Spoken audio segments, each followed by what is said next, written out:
If any two rows or columns of a determinant are interchanged,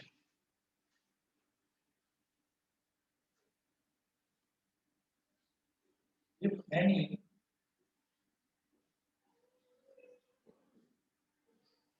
two rows or if any two rows or columns of a determinant, sir हम लोग matrix के principal PMI वाले questions नहीं करने वाले? Matrix के PMI वाले questions का अच्छा आप लोगों ने करे ट्राई? मैंने बोला था कि डाउट्स लूंगा उसके। तो पीएमआई वाले नहीं हुए थे, पीएमआई वाले नहीं। सेकंड और थर्ड। चलिए ठीक है, मैं इसको करवाता हूँ नेक्स्ट क्लास में। आपके जो मैट्रिक्स में टोटल जितने भी डाउट्स हैं, पीएमआई वाले भी जो क्वेश्चंस हैं वो नेक्स्ट टाइम कर लेंगे, ठीक है? नेक्स्ट क्लास में बिल्कुल रिमाइंड करा देना, मैं करवाता हूँ। Okay sir. ठीक है, चलिए जी। अब इसमें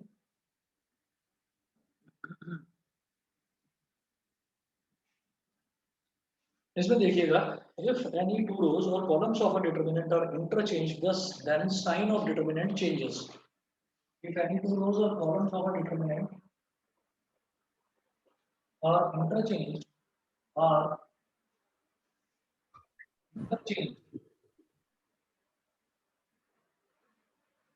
are interchanged, then sign of determinant changes.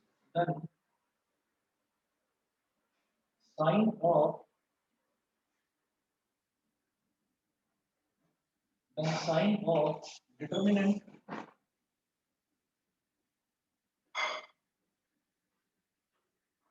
sign of determinant changes. अब इसका मतलब क्या है? आप ये देखिएगा कि अगर मान लीजिए हमारे पास कोई भी एक डिटर्मिनेंट है, हम ये कहते हैं दैट इज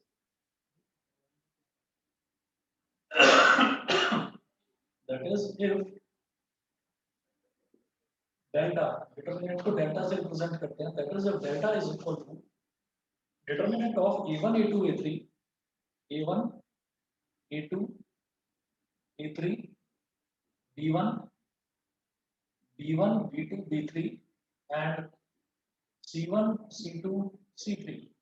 ठीक है, अगर डिटर्मिनेंट ये है, ऐसा है a1 a2 a3 b1 b2 b3 और c1 c2 c3, अगर ये डिटर्मिनेंट है, तो अगर इसके कोई भी दो रोज को या कोई भी दो कॉलम्स को मैं इंटरचेंज कर लेता हूं, तो वो कैसे करेंगे? Suppose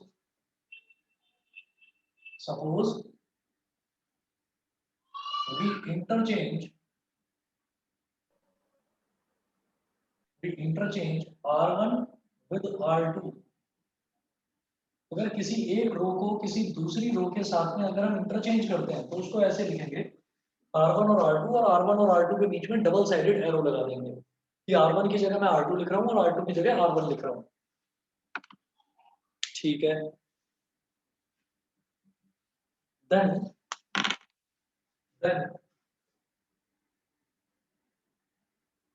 delta one is equal to, देखिएगा ये जो r1 है, इस r1 की जगह तो लिख देंगे r2। r2 क्या है? रो 2, b1 b2 b3।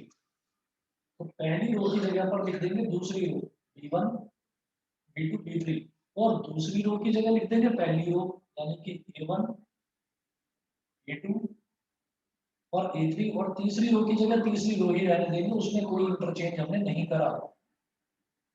ठीक है, तो जब इसको सॉल्व करेंगे तो it comes out to be minus delta. समझ गए? मतलब अगर कभी भी कोई हमको एक डिटर्मिनेंट दे रखा है, उस डिटर्मिनेंट में मान लीजिए उसके कोई दो रोज हैं, उनको आपस में मैंने इंटरचेंज कर दिया, या दो कॉलम्स हैं, उन दो कॉलम्स को मैंने आपस में इंटरचेंज कर दिया, तो जो वैल्यू आएगी वो पहले वाले ओरिजिनल डिटर्मिनेंट का नेगेटिव आएगी। ठीक है, अब इसी चीज को हम एक एग्जांपल से समझते हैं। एग्जांपल देखेंगे यहीं पर, पेज नंबर 111 पर एग्जांपल नंबर 7 है, verify property 2। Example number 7,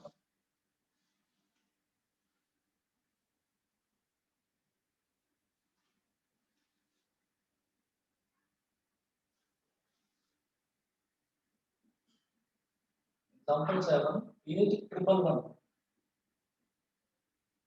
verify property 2 verify property 2 for determinant is equal to verify property 2 for determinant is equal to 2 minus 3 5 6 0 4 2 minus 3 5 6 0 4 और थर्ड रो है 1 5 minus 7 1 5 minus 7। अब आपकी मर्जी है, आप पहली रो और तीसरी रो को इंटरचेंज कर दो, पहली रो और दूसरी रो को इंटरचेंज कर दो, या दूसरी रो और तीसरी रो को इंटरचेंज कर दो, किसी को भी आप इंटरचेंज करो, वो आपकी मर्जी है। तो हम यहाँ पर क्या करते हैं, ये प्रॉपर्टी 2 वेरीफाई करते हैं। तो सबसे पहले तो मैं डिटर्मिनेंट की वैल्यू निकालूंगा। डिटर्मिनेंट क्या है, 2 minus 3 5 6 0 4 1 5 minus 7, ये डिटर्मिनेंट है। मैं इसकी वैल्यू फाइंड आउट करूंगा, तो मैं किसी भी रो या किसी भी कॉलम के अलाउंग इसको एक्सपैंड कर सकता हूं। तो मैं कहूंगा एक्सपैंड इट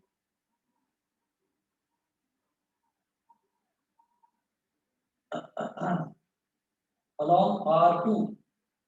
देखिए, हमें सारी प्रैक्टिस होनी चाहिए। जैसे पहले मैंने एक बार क्या करा था, जो हमने 2 या 3 डिटर्मिनेंट आपको सॉल्व करके दिखाए थे, उसमें हमने डिटर्मिनेंट को पहली रो के अलाउंग एक्सपैंड करा था। अब एक काम करते हैं, सेकंड रो के अलाउंग करके देख लेते हैं। तो हमें डिटर्मिनेंट के साइन पता है, साइन क्या होते हैं इसके, जैसे ये डिटर्मिनेंट है तो ऐसा होता है plus minus plus minus plus minus plus minus plus, ये होता है। तो अगर पहली रो का देखा जाए तो उसके साइन क्या है, प्लस माइनस प्लस। दूसरी रो को देखा जाए तो माइनस प्लस माइनस, यानी कि मैं दूसरी रो के अलावा एक्सपैंड कर रहा हूँ, तो बेटा इसका साइन माइनस, इसका साइन प्लस और इसका साइन माइनस। यहाँ तक सबको क्लियर है इतना? यहाँ तक क्लियर है? यस अच्छा, यस हाँ। तो अब मैं क्या करूँगा, मैं रो 2 के अलावा एक्सपैंड कर रहा हूँ, तो पहला जो एलिमेंट है वो है 6 विद माइनस साइन। तो डिटर्मिनेंट की वैल्यू हो जाएगी -6। और फिर क्या करना है, आप इस वाले रो को छोड़ दो जिसमें ये लाई करता है, इस रो को छोड़ दो और इस कॉलम को छोड़ दो। तो क्या बचेगा, -3 5 5 -7, ये ऐसे बचेगा -3 5 5 -7। फिर अगला साइन है प्लस का 0, प्लस का 0। तो 0 वाला रो छोड़ दो और 0 वाला कॉलम छोड़ दो, तो क्या बचा 2 5 1 -7, 2 5 1 -7, ये हो गया। उसके बाद तीसरा एलिमेंट देखिए, तीसरा एलिमेंट है 4 विद माइनस साइन, -4। तो -4 किस रो में लाई करता है, सेकंड रो में, सेकंड रो छोड़ दो। किस कॉलम में लाई करता है, थर्ड कॉलम में, तो थर्ड कॉलम छोड़ दो। सेकंड रो और थर्ड कॉलम छोड़ दिया, क्या बचा 2 -3 1 5, 2 -3 1 और 5, ये बचा। अब इसको आगे इधर सॉल्व करते हैं।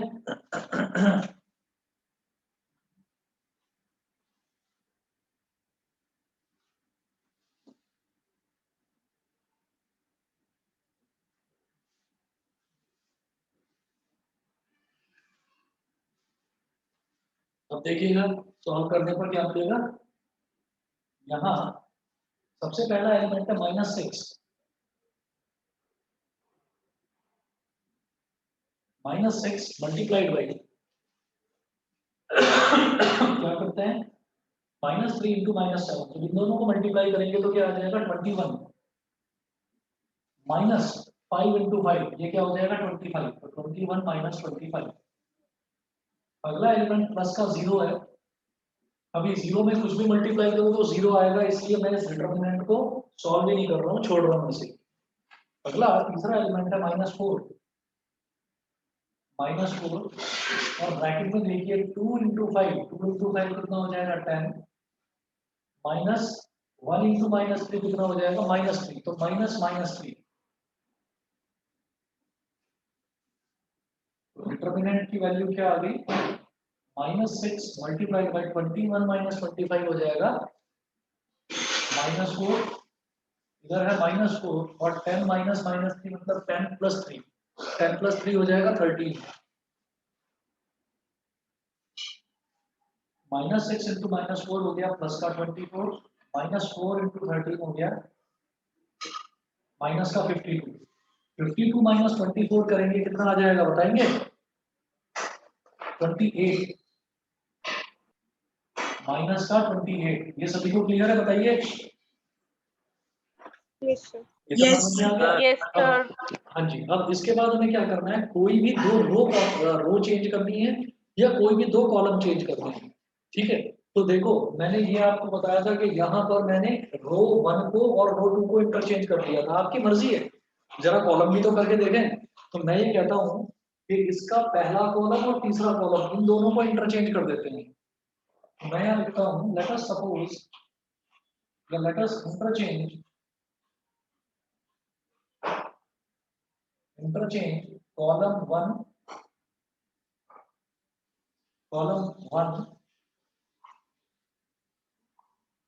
with column 3. Let us interchange column 1 with column 3. तो मैं column 1 को column 3 के साथ इंटरचेंज कर रहा हूँ। इसको क्या लिखेंगे? इसको ऐसे लिखेंगे कि C1 मतलब column 1 और डबल साइडेड है वो C1 इंटरचेंज विद C3। तो क्या करेंगे, इस डिटरमिनेंट को लिख दीजिए बेटा डेल्टा 1। आपको क्या करना है, ये जो C1 है ना, C1 को तो लिख दो C3 की जगह पर और C3 को लिख दो C1 की जगह पर। 5 4 माइनस 7 इसको सबसे पहला कॉलम बना दो। 5 4 माइनस 7 बीच वाला कॉलम एज इट इज -3 0 5 और ये पहला कॉलम इसको तीसरे कॉलम की जगह लिखो 2 6 1। ये हो गया। उसके बाद अब इसको एक्सपैंड करना है, तो आप क्या करेंगे, हम एक्सपेंशन कर चुके हैं रो 1 के अलावा रो 2 के अलावा। एक काम करो कॉलम 2 के अलावा करके देख लो कहीं भी। मैं इस वजह से बता रहा हूँ ताकि हमारे पास हम अलग अलग तरीके से एक क्वेश्चन को करके देख सकें। expand it along C2 column के अलावा जब तुम एक्सपेंड करके देखो तो मैं जानता हूं कि इसके जो साइन है वो साइन किस तरीके से होते हैं। फटाफट से आप रफ में क्या करेंगे, आप साइन बनाकर देख लेंगे ताकि गलती ना हो। तो साइन क्या हो गया इसके, देखो इधर डिटरमिनेंट बनाया plus minus plus minus plus minus plus minus plus. तो मैं इसको देखूं तो क्या आएगा, माइनस प्लस माइनस। तो -3 का साइन माइनस होगा, इसका साइन होगा प्लस और इसका साइन होगा माइनस। सभी को क्लियर है ना ये? Yes, sir. ठीक है ना? किसी भी बच्चे को ना समझ में आए तो प्लीज बता देना, ऐसा ना हो कि मैं जबरदस्ती बता रहा हूँ और आपको समझ में ही ना आए। ठीक है, पूछ लेना कहीं पर भी किसी को कोई डाउट हो तो।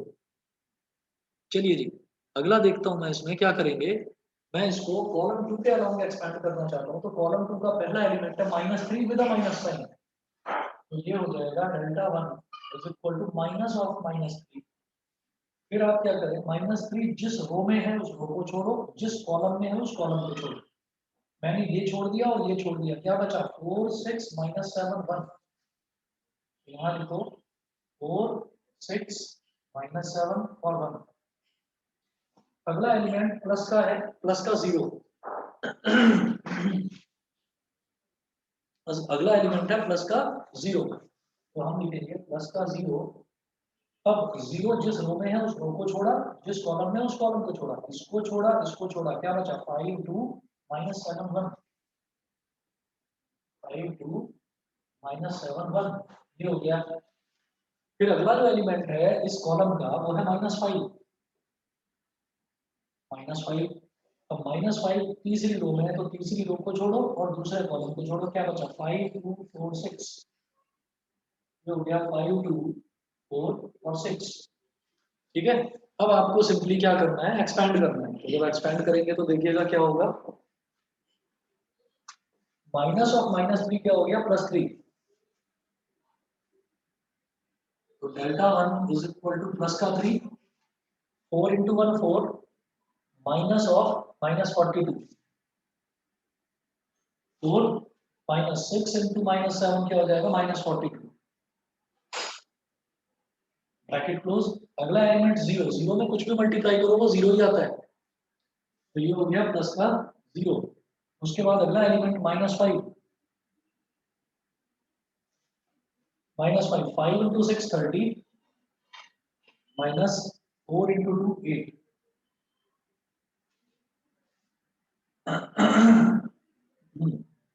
3 मल्टीप्लाइड बाई 4 प्लस 42 यानी कि 46, 3 इंटू 46, 30 माइनस 8 हो गया 22, तो 5 इंटू 22, 3 इंटू 46, 3 6 18, 3 4 12 और 1 13, 138 माइनस 110, क्या आ गया 28, which is equal to minus delta, and proved। हमारी सेकंड प्रॉपर्टी ये प्रूव हो गई कि आप देखिएगा जो मेरे को डिटर्मिनेंट दे रखा था, इस डिटर्मिनेंट को हमने जब एक्सपैंड करा और इसकी वैल्यू कैलकुलेट करी तो वो आ गई -28। फिर मैंने क्या करा कि इसकी कोई भी दो कॉलम्स को मैंने इंटरचेंज कर दिया। कौन कौन से? पहला कॉलम और तीसरा कॉलम, इनको मैंने आपस में इंटरचेंज कर दिया। तो पहले और तीसरे कॉलम को जब हमने इंटरचेंज करा तो इंटरचेंज करने पर हम ये देखते हैं कि वैल्यू आ रही है सॉल्व करने के बाद 28 विच इज इक्वल टू इसका नेगेटिव। तो जो डिटर्मिनेंट की वैल्यू आ रही थी वो -28, कॉलम को इंटरचेंज करने के बाद +28, यानी कि साइन चेंज हो गया। बताइए बेटा, समझ में आ गया सभी को? Yes, sir. ठीक है, हर्षित समझ में आ रहा है? Yes sir. ठीक है, कनिष्का, खुशी, यस सर। ठीक है, चलिए जी, प्रबल क्लियर है? चलूं आगे।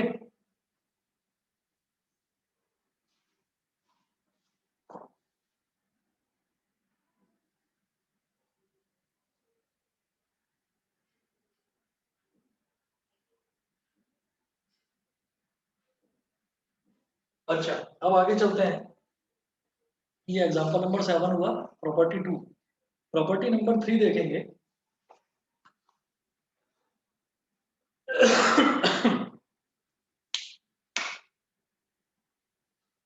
प्रॉपर्टी नंबर 3 इधर देख रहा हूं।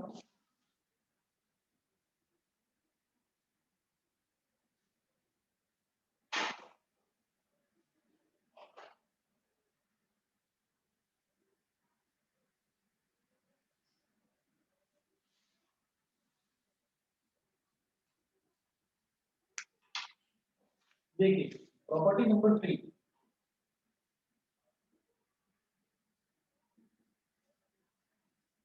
प्रॉपर्टी 3 है, इफ एनी टू रोज और columns of a determinant are identical,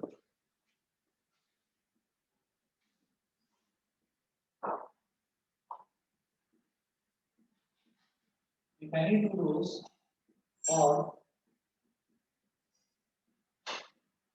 columns, if any two rows or columns, if any two rows or columns of a determinant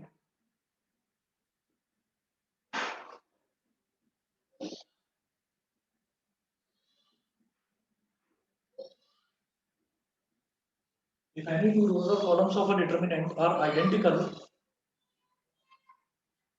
then value of determinant is 0. Then value of determinant is 0. जैसे example, if determinant is equal to a b c d e f, तो यहाँ पर हम ये देखेंगे कि हमारा जो पहला रो है एबीसी और जो दूसरा रो है एबीसी, वो दोनों के दोनों एग्जैक्टली सेम है। तो जब दो रोज हमारे पूरी तरीके से सेम होते हैं तो हम ये बोल देते हैं कि डिटरमिनेंट की वैल्यू 0 है, इज इक्वल टू 0। रीजन में लिख देंगे since r1 is equal to r2, जो रो 1 है और रो 2 है वो दोनों के दोनों सेम है, सिमिलर है, इक्वल है। तो जब दो रोज इक्वल हो जाती हैं तो हम बोलते हैं डिटरमिनेंट की वैल्यू 0 है। अब देखो, इसी का एक एग्जांपल इन्होंने दे रखा है, देखो कैसे। ये है एग्जांपल नंबर 8 दे रखा है।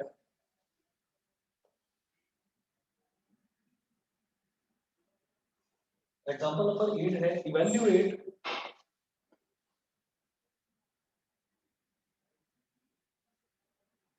डिटरमिनेंट इज इक्वल टू पहली रो है 3 2 3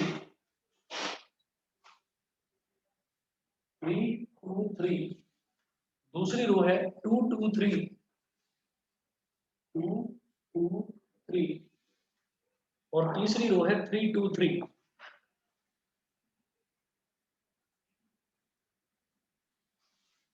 डिटर्मिनेंट की वैल्यू है 3 2 3 2 2 3 और 3 2 3, ये दे रखा है मेरे को। तो पहली रो, दूसरी रो और तीसरी रो, ये मेरे को वैल्यू दे रखी है।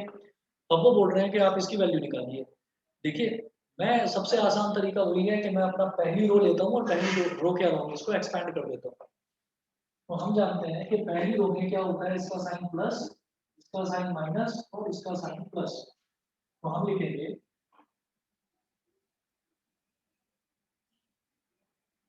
expand it along row one के along इसको एक्सपैंड करिए।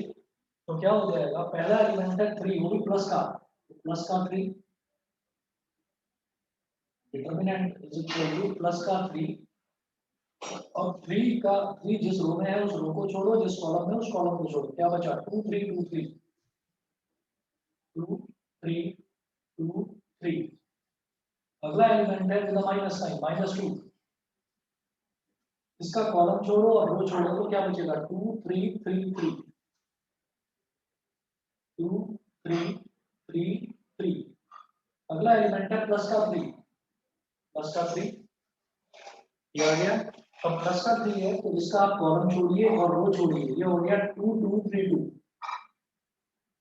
2 2 3 2 2 2 3 2, ये हो गया।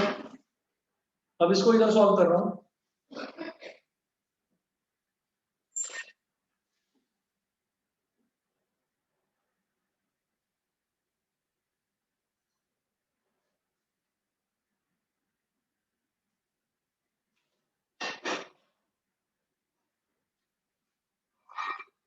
अब देखिएगा क्या हो जाएगा, डिटर्मिनेंट इज इक्वल टू, ये तो प्लस का 3 है, मल्टीप्लाइड बाई, कैसे करेंगे, 2 3 जा 6 माइनस 2 3 जा 6, 6 माइनस 6 फिर -2 हो गया, -2 हो गया। अब फिर देखिए 2 3 जा 6 माइनस 3 3 जा 9, 6 माइनस 9। अगला एलिमेंट है प्लस का 3,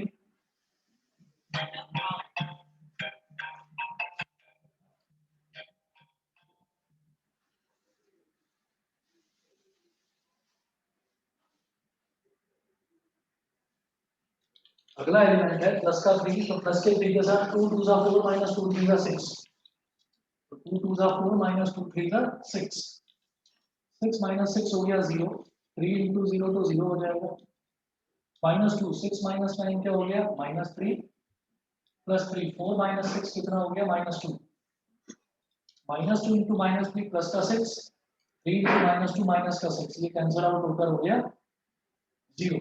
समझ में आ गया। यहाँ पर हम ये देख रहे हैं कि हमारा जो पहला रो है 3 2 3 और जो तीसरा रो है 3 2 3, ये दोनों के दोनों आइडेंटिकल हैं। तो ये जो प्रॉपर्टीज हैं, हम इन प्रॉपर्टीज का एक एक एग्जांपल तो देख रहे हैं, लेकिन क्या है कि मुझे जब मैं आगे प्रॉपर्टीज वाले क्वेश्चंस करूंगा तो फिर मुझे ये चीज बार बार प्रूव करके दिखाने की जरूरत नहीं है, मैं डायरेक्टली इनका यूज करूंगा। मतलब अगर मान लीजिए मुझे कोई भी डिटर्मिनेंट सॉल्व करना है, उस डिटर्मिनेंट में मुझे दिखाई देता है कि उसकी दो रो सेम है, तो मैं डायरेक्टली उसको 0 लिख दूंगा। यहाँ पर हम लिखेंगे since R1 is identical to R3, therefore determinant is equal to 0, इसलिए डिटर्मिनेंट की वैल्यू 0 आ गई। बताइए जी, क्लियर है। तो आपको ये पूरा प्रूव करके सॉल्व करके दिखाने की जरूरत नहीं है, आप तो सीधा सीधा प्रॉपर्टी लिखेंगे कि दिस इज द प्रॉपर्टी कि अगर दोनों रो आइडेंटिकल हैं या कोई दो कॉलम आइडेंटिकल हैं तो रिजल्टेंट उसका 0 आएगा। समझ गए यहाँ, तो आगे चलें। यस ठीक है, चलिए, एकांश क्लियर है। Yes sir. ठीक है, Anubha, Harsh, Prabal, Aishwarya, Yes, sir. Yes sir. ठीक है। Yes sir. आर्यन बताइए, आर्यन त्यागी। यस सर, मेरा माइक। दूसरा वाला आर्यन वो भी बता दो। Yes sir. चलिए ठीक है, आगे चलता हूं मैं। ये हमारी थी प्रॉपर्टी नंबर 3। फिर है प्रॉपर्टी नंबर 4। प्रॉपर्टी नंबर 4 में है if each element of a row और अ कॉलम। ये जो है ये मैट्रिक्स से थोड़ा सा अलग है ये वाली प्रॉपर्टी। प्रॉपर्टी नंबर 4 है if each element of a row or a column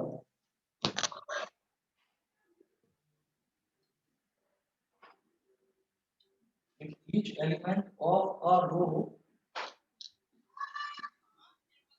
or a column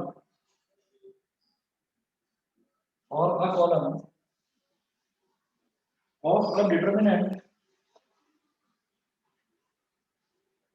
of a determinant is multiplied by a constant k is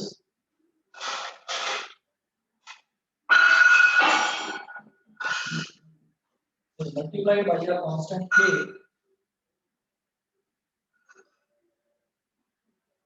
is multiplied by a constant k comma then its value gets multiplied by k, then its value gets multiplied by k। तो जैसे matrix में होता था ना, matrix में हम ये कहते थे कि अगर किसी एक कांस्टेंट से मैं मैट्रिक्स को मल्टीप्लाई कर रहा हूँ तो क्या होता था, मैट्रिक्स का हर एलिमेंट उससे मल्टीप्लाई हो जाता था। यहाँ पर क्या है, यहाँ पर आपको पूरे डिटर्मिनेंट के सारे एलिमेंट्स को मल्टीप्लाई करने की जरूरत नहीं है। अगर मैं डिटर्मिनेंट के किसी एक रो या किसी एक कॉलम को किसी कांस्टेंट के से मल्टीप्लाई कर देता हूँ तो पूरा का पूरा डिटर्मिनेंट की वैल्यू जो आएगी वो k से मल्टीप्लाई हो जाएगी। समझ गए? तो डिटर्मिनेंट में अगर मैं किसी कांस्टेंट k का मल्टीप्लिकेशन करता हूं तो वो k का मल्टीप्लिकेशन डिटर्मिनेंट के सारे एलिमेंट्स में नहीं होगा, किसी एक रो में या किसी एक कॉलम में होगा। सभी को मेरी बात समझ में आ रही है? Yes sir. सभी को मेरी बात समझ में आ रही है? तो एक रो या एक कॉलम में ही कांस्टेंट मल्टीप्लाई होगा, अनलाइक मैट्रिसेस सारे के सारे एलिमेंट्स में वो मल्टीप्लिकेशन नहीं होगा। अब इसको भी एक हम एग्जांपल से समझेंगे। यहाँ पर देखिएगा क्या दिया है, एग्जांपल नंबर 9। एग्जांपल नंबर 9 देखिएगा, इसमें है इवेल्युएट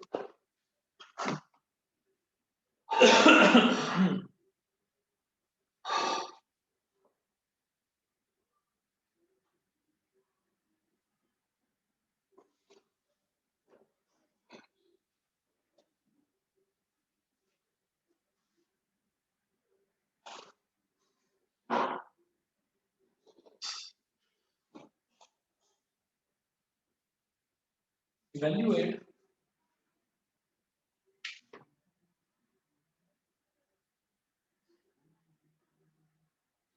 evaluate 102 18 36 102 18 36 134 134 1736 1736 इसको इवैल्यूएट करना है मेरे को। आप इसमें देखो, फिर अगर मैं दूसरी रो की बात करता हूँ तो दूसरी रो में 1 3 और 4 है ना, इन तीनों नंबरों में अगर मैं कुछ कॉमन लेना चाहूँ तो कॉमन के नाम पर 1 कॉमन आएगा, छोड़ दो। तीसरा रो देखो 17 3 और 6, 17 और 3 में तो वैसे भी कुछ कॉमन नहीं आ सकता, दोनों के दोनों प्राइम नंबर है, ठीक है। 6 का प्राइम फैक्टराइजेशन करूँ तो 2 into 3 कहा जा सकता है, तो ये 2 into 3 हो गया, दिस 3 हो गया 3 into 1, लेकिन 17 फिर से अलग नंबर हो गया, तो थर्ड रो में से भी कुछ कॉमन नहीं लिया जा सकता। लेकिन जो फर्स्ट रो है, फर्स्ट रो में थोड़े जो एलिमेंट्स हैं, एलिमेंट्स थोड़े बड़े बड़े लग रहे हैं। तो जब कभी आपको कोई किसी भी डिटर्मिनेंट में एलिमेंट्स किसी एक रो में या किसी एक कॉलम में बहुत बड़ी बड़ी वैल्यू नजर आए तो चुपचाप से रफ में उसका प्राइम फैक्टराइजेशन करके देख लेना। कहीं ना कहीं आप समझ जाना कि आपका डिटर्मिनेंट आसान होने वाला है। कैसे, जरा देखो। जैसे 102 है, मैंने 102 का प्राइम फैक्टराइजेशन करा, मैंने 18 का करा और 36 का करा। ये जो काम है ये मेन उसमें मत करना, रफ वर्क में करना है। 102 का प्राइम फैक्टराइजेशन मतलब मैं सबसे पहले सबसे छोटे प्राइम नंबर से डिवाइड करने की कोशिश करता हूँ। 102 मुझे पता है 2 से डिवाइड हो जाएगा, करो जरा। 2 5 जा 10, 2 1 जा 2। अब ये तो 2 से नहीं होगा, 3 से हो जाएगा। 3 17 जा 51, 17 एक प्राइम नंबर है, 17 1 जा 17। फिर 2 9 जा 18, अब 9 तो 2 से नहीं होगा, 3 3 जा 9, 3 1 जा 3, ये हो गया। 36, 2 18 का 36, 2 9 जा 18, 3 3 जा 9, 3 1 जा 3, ये हो गया। तो 102 is equal to 2 into 3 into 17. 18 is equal to 2 into 3 into 3. 36 is equal to 2 into 3 into 2 into 3. तीनों में आप देखो 2 into 3 कॉमन आ रहा है, तीनों में 2 into 3 कॉमन आ रहा है। तो मैं इस डिटर्मिनेंट को कैसे लिख सकता हूँ, देखिएगा। इसको ऐसे लिखा जा सकता है, डिटर्मिनेंट इज इक्वल टू 102 को लिखेंगे 6 into 17, ठीक है। 18 को लिखेंगे 6 into 3, 36 को लिखेंगे 6 into 6, ठीक है। जो दूसरा रो है वो हो जाएगा 1 3 4, और जो तीसरा रो है ये है 17 3 6, 17 3 6। तो मुझे ये दिखाई दे रहा है कि जो हमारा पहला रो है ना, पहले रो में 6 6 और 6 ये कॉमन आ रहा है। तो अगर मैं पहले रो में से कोई भी एक एलिमेंट कॉमन निकालूंगा तो समझिए कि वो जैसे पूरे डिटर्मिनेंट में से कॉमन आ गया हो। इसको हम ऐसे निकाल सकते हैं, ऐसे लिख सकते हैं। मैं आगे करता हूँ उस तरफ।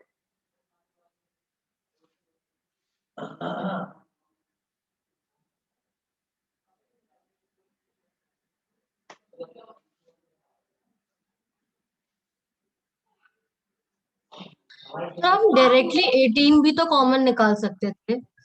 18 कॉमन नहीं आ रहा बेटा, सर 1, अच्छा, ओके ओके। इसमें और इसमें तो आ रहा है, इसमें नहीं आ रहा है।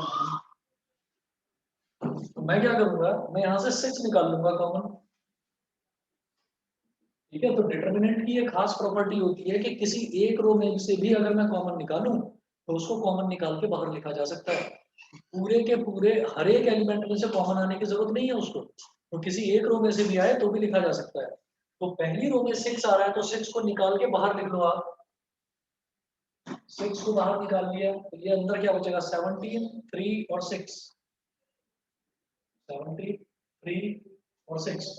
दूसरा रो will remain as it is 1 3 4, 1 3 4, and third row will also remain as it is 17 3 or 6 is equal to 6 multiplied by 0। Reason में लिख देना, because R1 and R3 are identical, R1 and R3 are identical। मेरी बात समझ में आ गई सबको? Yes sir. ठीक है, अस्मी क्लियर है? Yes, sir. अक्षत आप बताओ क्लियर है? Yes sir. वंश, अभिनव, यस सर। ठीक है। यस चलिए सर। देखो, ठीक है। तो कभी भी अगर दो रो आइडेंटिकल हैं तो वो सीधा सीधा जीरो हो जाएगा, उसको कोई प्रूव करके दिखाने की जरूरत नहीं है। आगे चलते हैं, प्रॉपर्टी नंबर 5। प्रॉपर्टी नंबर 5 जो है इसमें है, इफ सम और all elements of a row और column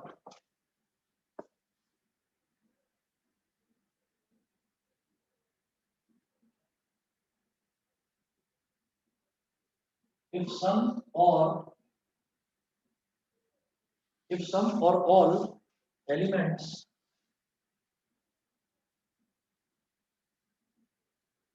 of a row,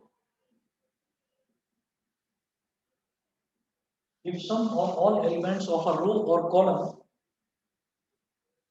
of a determinant are expressed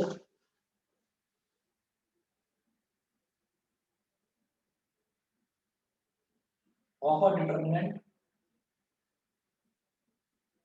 are expressed as sum of two or more terms are expressed as sum of two or more terms sum of two or more terms, then the determinant can be expressed as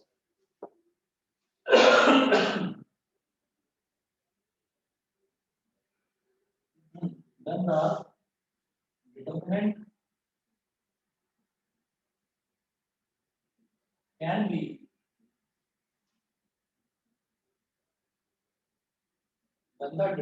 can be expressed as sum of two or more determinants can be expressed as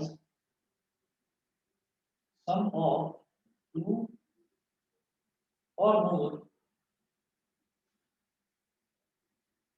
determinants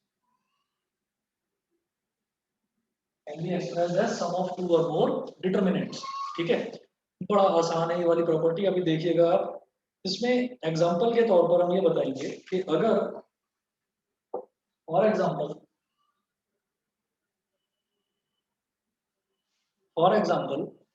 अगर हमारे पास दे रखा है a plus lambda one a1 plus lambda one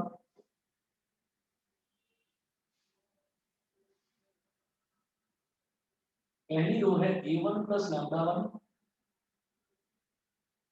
a2 plus lambda two और a3 plus lambda three. ठीक है, दूसरी रो है b1 b2 b3 b1 b2 b3 और तीसरी रो है c1 c2 और c3. ठीक है, a1 plus lambda one a2 plus lambda two a3 plus lambda three पहली रो, दूसरी रो b1 b2 b3, तीसरी रो c1 c2 c3. ये हमें दे रखा है. अच्छा, तो इसको किस तरीके से एक्सप्रेस किया जा सकता है? इन्होंने बोला कि इफ सम और all elements of a row और column are expressed of a determinant are expressed as sum of two or more terms, then the determinant can be expressed as sum of two or more determinants. मतलब अगर कोई एक term या दो term या तीनों term किसी रो की सम के तरह से सम के तौर पर रिप्रेजेंट कर रखी हो तो पूरे के पूरे डिटर्मिनेंट को भी हम सेपरेट कर सकते हैं. कैसे, वो देखिएगा आप. ये देखो, इसमें जो एडिशन हो रहा है वो केवल फर्स्ट रो में हो रहा है, सेकंड रो में और थर्ड रो में कुछ भी चेंज नहीं है. तो हम क्या लिखेंगे, इसको लिखा जा सकता है, इसको ना इस तरह से स्प्लिट कर लेते हैं डिटरमिनेंट को कि a1 a2 a3 दूसरी रो b1 b2 b3 तीसरी रो c1 c2 c3. मतलब हमने दूसरी रो और तीसरी रो में तो कोई चेंज नहीं करा, पहली रो में बस lambda one lambda two lambda three हटा दिया. हटाकर गया कहाँ, दूसरे डिटरमिनेंट में आ जाएगा. प्लस करके यहाँ लिखो lambda one lambda two lambda three b1 b2 b3 c1 c2 c3. बताइए जी, समझ में आ गया? ये प्रॉपर्टी तो आसान है. Yes, sir. ठीक है, अगर हाँ जी, अगर इस प्रॉपर्टी का हमको यूज करना है तो देखिएगा किस तरीके से यूज करेंगे. एग्जांपल नंबर 10 देखिए, पेज नंबर 114. पेज नंबर 114 पर एग्जांपल नंबर 10 देखेंगे.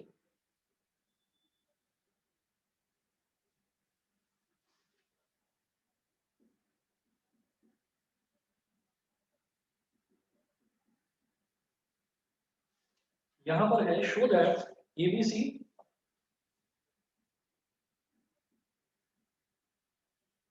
एक डिटरमिनेंट है, उसके पहले रो के एलिमेंट्स दे रखे हैं A B C. Show that A B C a plus 2x A B C फिर a plus 2x b plus 2y और c plus 2z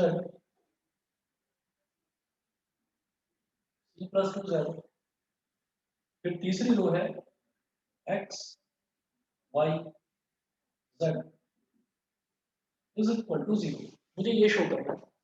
तो अब आप ये देखो, मुझे तो एक चीज दिखाई दे रही है यहाँ पर, ये जो दूसरी वाली रो है इसमें एडिशन हो रहा है a plus 2x b plus 2y c plus 2z। इनको मैं स्प्लिट करके लिख सकता हूँ और कुछ आपको एक्सप्लेन करने की जरूरत नहीं है कि मैं ये पूरी की पूरी प्रॉपर्टी लिख दूं, ये कुछ करने की जरूरत नहीं है। अब क्या करेंगे, मुझे ये प्रूव करना है कि ये 0 के बराबर है। हम क्या करेंगे इसमें, LHS इज इक्वल टू, इसको कैसे लिखा जा सकता है, जो पहली रो है वो एज इट इज लिखो, जो तीसरी रो है वो एज इट इज लिखो। ABC, पहली रो ABC एज इट इज, लेकिन दूसरी रो में आप लिखेंगे A B और C, ये 2x 2y 2z हटा देंगे। A B C, 2x 2y 2z हटा दिया, क्यों हटाया अभी समझ जाएंगे।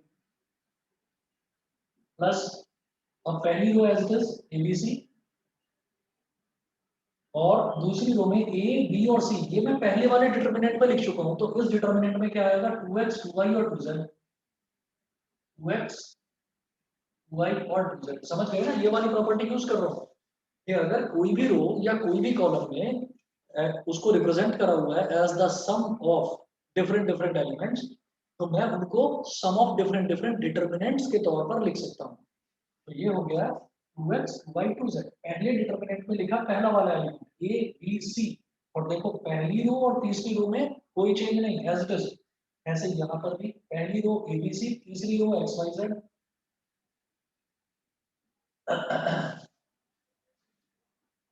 इज इक्वल टू, फिर लिखेंगे ABC, दूसरी रो भी ABC और तीसरी रो XYZ प्लस, अब मुझे ये दिखाई दे रहा है कि यहाँ पर जो दूसरी वाली रो है इसमें तीनों एलिमेंट्स में 2 मल्टीप्लाई हो रहा है, तो 2 कॉमन लिया जा सकता है। 2 ले लिया कॉमन, तो क्या बचेगा A B C, दूसरी रो XYZ और तीसरी रो भी XYZ। किसी भी डिटरमिनेंट में कोई दो रो या कोई दो कॉलम जब आइडेंटिकल होते हैं, सेम होते हैं, तो उसकी वैल्यू क्या आ जाती है, डिटरमिनेंट की वैल्यू आ जाती है 0। तो इसका मतलब ये तो 0 हो जाएगा। देखो कैसे, इस तरफ कर रहा हूं,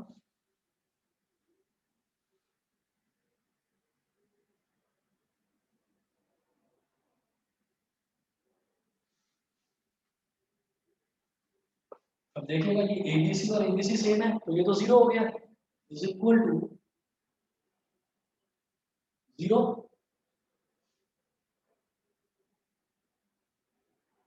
प्लस 2 जो है इस वाले 2 लिखेंगे प्लस 2, और तो ये वाला डिटरमिनेंट है इसमें XYZ और XYZ सेम है, तो ये भी 0। Since in first determinant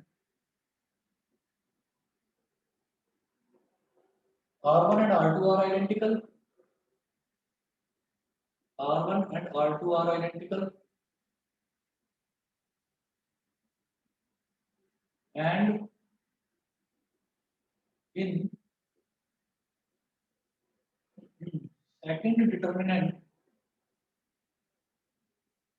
second row और third row identical है, R2 and R3 are identical।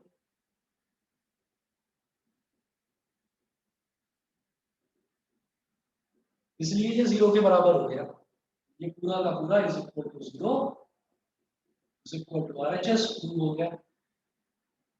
बताइए बेटा, क्लियर है सभी को? Yes, Yes. sir. सभी बच्चों को समझ में आ गया?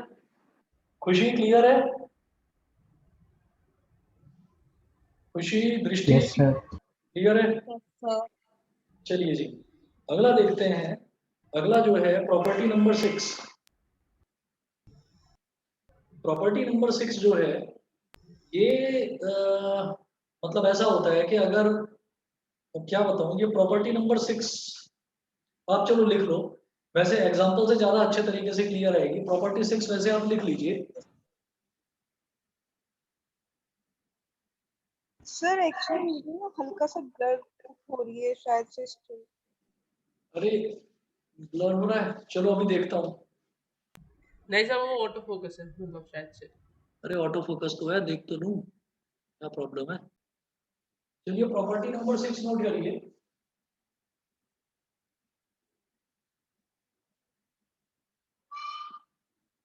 प्रॉपर्टी 6 में लिखिएगा, if to each element of any row or column, या एक काम करिए, बस प्रॉपर्टी नंबर 6 जो है ये पेज नंबर 114 पर है एनसीईआरटी में, सिर्फ इसको नोट कर लेना। यही सबसे इंपॉर्टेंट प्रॉपर्टी है, इस पर एग्जांपल्स नेक्स्ट टाइम कराता हूँ, लेकिन पहले आपके डाउट्स जो हैं वो मैट्रिसेस में क्लियर करूंगा। जो पीएमआई वाले क्वेश्चंस हैं जो आपसे नहीं हुए हैं, पहले वो वाले करवाता हूँ। प्रॉपर्टी नंबर 6 पेज नंबर 114 से बस लिख लेना आप एग्जैक्टली, सिर्फ लिख लेना है, इसके आगे एग्जांपल्स मैं कर दूंगा। ठीक है, बस इतना कर लीजिए आज के लिए। थैंक यू ठीक है, सर। हाँ। और अभी मैं आज ना होमवर्क नहीं दे रहा हूँ डिटर्मिनेंट में से, क्योंकि डिटर्मिनेंट की सारी प्रॉपर्टीज जब होंगी ना वो सारी यूज होंगी, और प्रॉपर्टी 6 सबसे ज्यादा यूज होती है। तो अभी के लिए होमवर्क नहीं दे रहा हूँ, ये प्रॉपर्टी कराने के बाद, एक दो एग्जांपल कराने के बाद होमवर्क होगा। फॉर द टाइम बिंग आपको क्या करना है कि आप मैट्रिसेस कंप्लीट कर लो, जो भी आपके डाउट्स हैं। ईएमआई वाले क्वेश्चंस नेक्स्ट टाइम मैं कराऊंगा, उसके अलावा भी अगर कुछ डाउट्स है तो वो लिखूंगा नेक्स्ट टाइम। ठीक है, चलिए आज फिर इतना ही करते हैं बेटा। Thank you sir. Thank you sir. Thank you, sir. Okay, नमस्ते। Thank you sir. ओके।